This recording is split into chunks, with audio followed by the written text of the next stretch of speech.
Since his wife never wanted to have children, on her birthday, her husband decided to let her experience what it felt like to be a mother ahead of time. 1, 2, 3, go.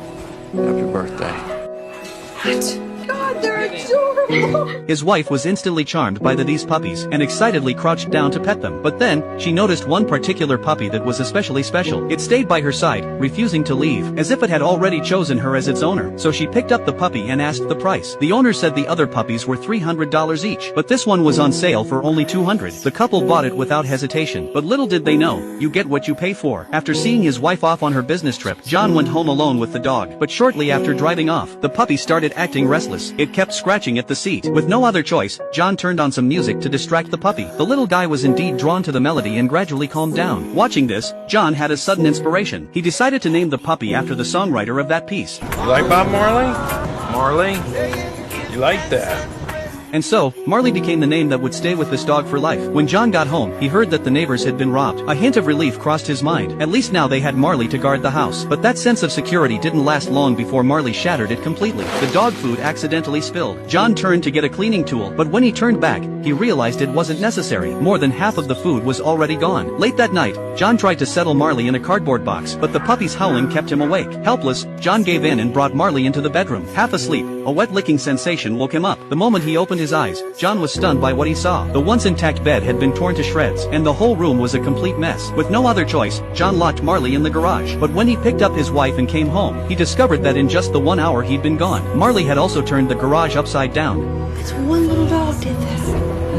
However, beyond their initial shock, the couple didn't blame Marley. They just thought he was being naughty and would grow out of it. And it was precisely their leniency that fully unleashed the puppy's little devil side. As time passed, Marley grew into a big dog. Jenny could no longer hold him back by sheer strength. The couple decided to send Marley to obedience school, but the moment the trainer took the leash, Marley bolted and broke free. Trying to save face, the trainer used a whistle to get Marley's attention. But the next second, Marley pounced and knocked the trainer to the ground. Unsurprisingly, Marley was expelled. The trainer blamed Marley's behavior on him being in heat, which made Jenny determined to have Marley neutered. On the way to the vet, Marley didn't settle down either. He stuck his head out the window, facing the wind, and suddenly tried to jump out of the car. Luckily, John was quick. He grabbed Marley's hind legs and held on tight. Startled by the sudden commotion, Jenny slowed down the car, planning to pull over. But this stop caused a traffic jam. The driver behind them joked, Get a leash! Oh, shut up! Hey, he's losing his balls, so cut him some slack!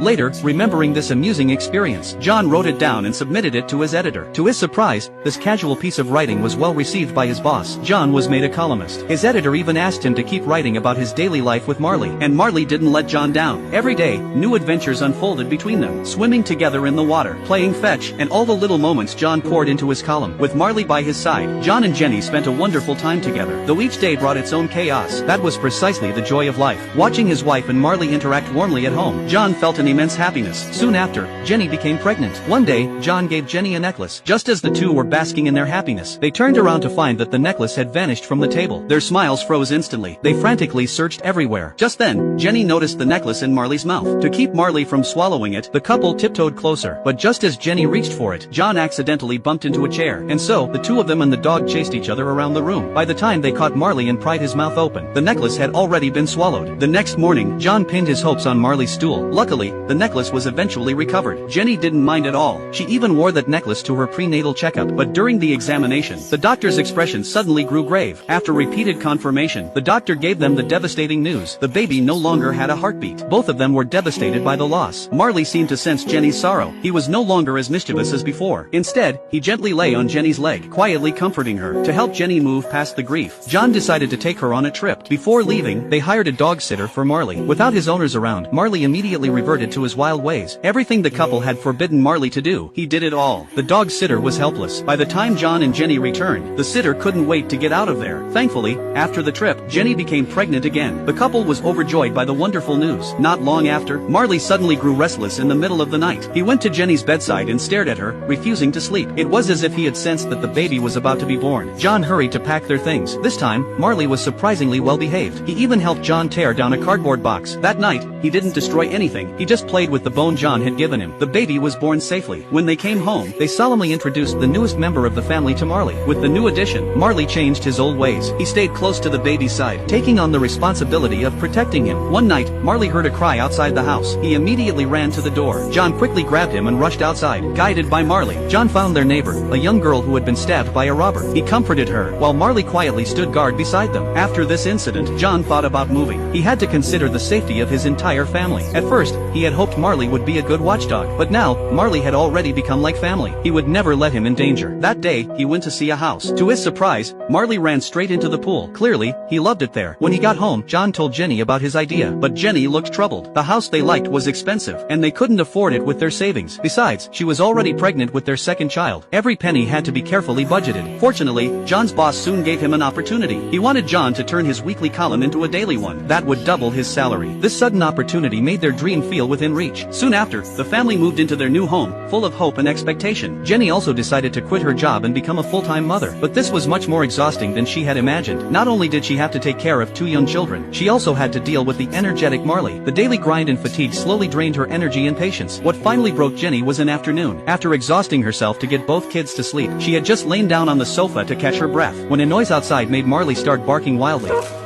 The piercing barks instantly woke both children. Just as Jenny managed to calm the baby, Marley accidentally bumped into the older one in the chaos. Just then, John came home, grinning and greeting Marley. Jenny took out her frustration on John, bluntly saying that Marley was a bad dog, and telling him to get rid of it immediately. This only added fuel to John's fire after a long day at work. And I'm just a husband. You gonna get rid of me when I I misbehave? thought about it. Oh, well, that makes 2 of us. The truth was, both of them were working hard for the family. They just never stopped to consider how tired the other was. The argument was never really about Marley. It was about 2 exhausted people, who thought the other should just understand. But neither had the energy to be the first to say, "I need you." After calmed down, John said he would find a new home for Marley. Hearing this, Jenny felt guilty. She apologized and said she had been too impulsive. Marley's home was here. When life presented conflicts, the family should solve them together, not blame each other. And so, they made up. One day, the family was playing in the pool. Just then, John received a job offer. It was from a top-tier newspaper company. They wanted him to work there as a reporter. But John's career was stable now. He didn't want to put his family at risk. Back in the pool, Jenny learned that John had turned down the offer. She understood her husband's concerns and didn't say much, but becoming a reporter had always been his dream. Facing this rare opportunity, John couldn't help but waver, so much so that it began to affect his work. His boss noticed and decided to give John a long vacation. That night, he came home with a heavy heart. The moment he turned on the light, it turned out to be John's birthday. Jenny had secretly prepared a surprise party. Amid the laughter and joy of his family, John blew out the candles with his children. After the crowd dispersed and the noise faded into calm, John sat alone by the pool, sharing cake with Marley. Jenny saw right through the worry hidden in John's eyes, and walked over to share her thoughts. Be ready for your birthday present. What's that? That was my blessing.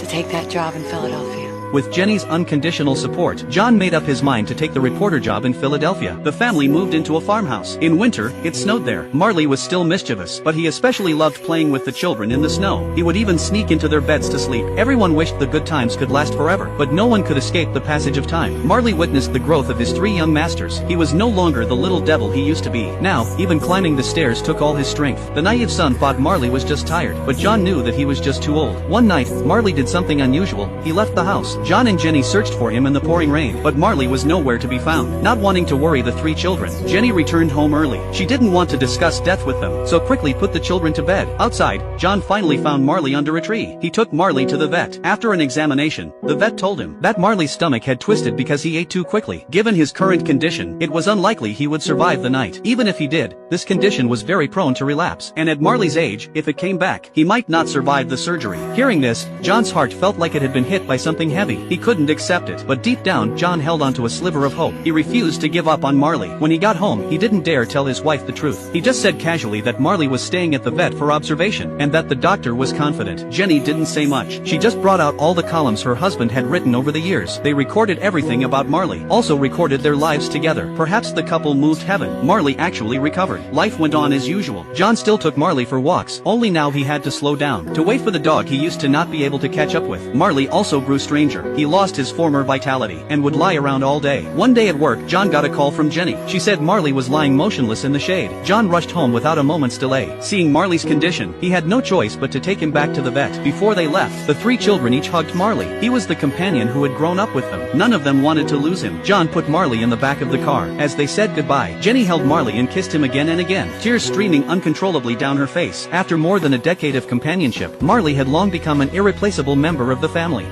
After the examination, the vet said there was nothing more they could do. John looked at Marley, lying weakly on the bed, struggling in pain. His heart ached. He couldn't bear to watch his companion of so many years suffer in his final moments. Fighting back tears, he made the difficult decision to put Marley to sleep. Jenny and the children watched videos of Marley over and over again. At this moment, Marley was no longer just a dog. He was a family member who had accompanied the children through their childhood, a loved one who had stayed with them for years. Those moments of trouble and joy were woven together into the fabric of their memories of home. Remember how we were always saying what a pain you were? You're the world's worst dog. Don't believe it. Don't believe it even for a minute. Because you knew we couldn't find a better dog. Love you so much. As the medication was injected, Marley slowly closed his eyes. The family buried Marley in the yard. Each of them wrote him a letter, saying their prayers for him. Finally, Jenny took off her necklace, the one Marley had once swallowed, and also the only thing he had ever wanted but never received. She placed